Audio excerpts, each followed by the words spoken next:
Halo sahabat PMM, perkenalkan nama saya Endang Rusdiana. Selamat datang di kelas saya, kelas IPS Hybrid. Di kelas ini saya menggunakan instrumen TPACK sebagai implementasi dari penerapan TIK dalam pembelajaran. Dengan menggunakan perangkat teknologi Classroom sebagai media pembelajaran. Dalam kelas ini saya akan menerapkan dua metode pembelajaran yaitu sinkronus dan pembelajaran asinkronus. Pembelajaran sinkronus adalah pembelajaran bertatap muka dalam kelas nyata.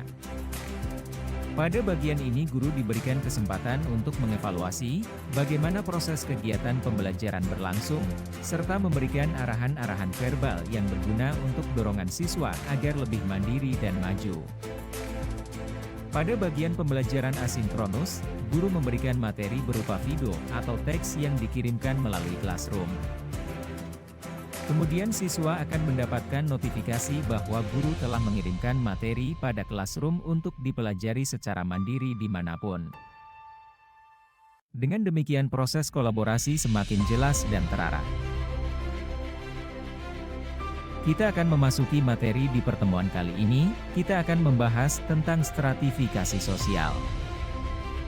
Stratifikasi sosial adalah penggolongan masyarakat dalam kelas yang dapat disusun secara bertingkat. Stratifikasi sosial dapat disebut pula sebagai lapisan antar masyarakat. Proses terbentuknya stratifikasi sosial yaitu, yang pertama kekayaan, yang kedua kekuasaan, yang ketiga kehormatan, keempat ilmu pengetahuan, dan kelima keturunan.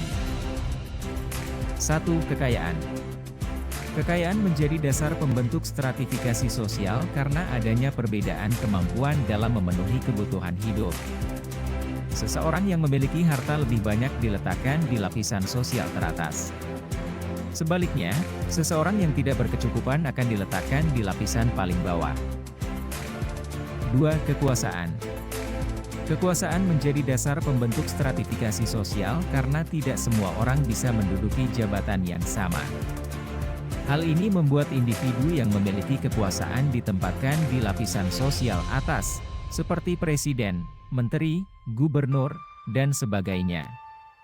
Mereka juga memiliki wewenang untuk menguasai dan mengatur jalannya pemerintahan. 3. Kehormatan.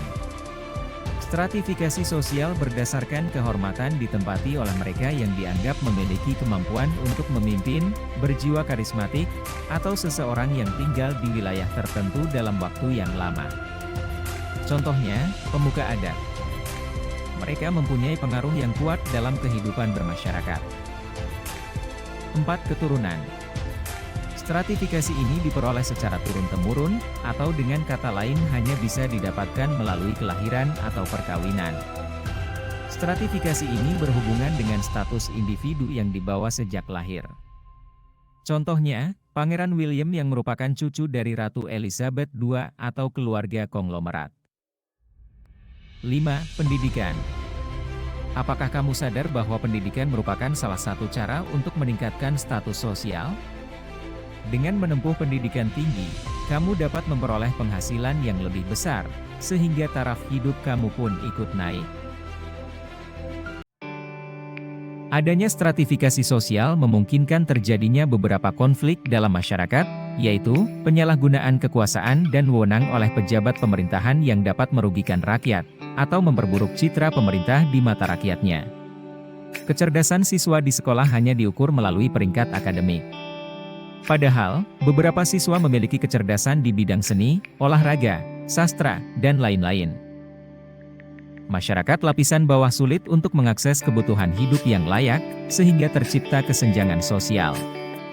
Diskriminasi oleh kelompok mayoritas terhadap minoritas.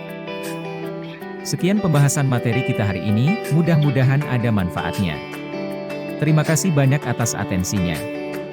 Salam guru hebat Indonesia.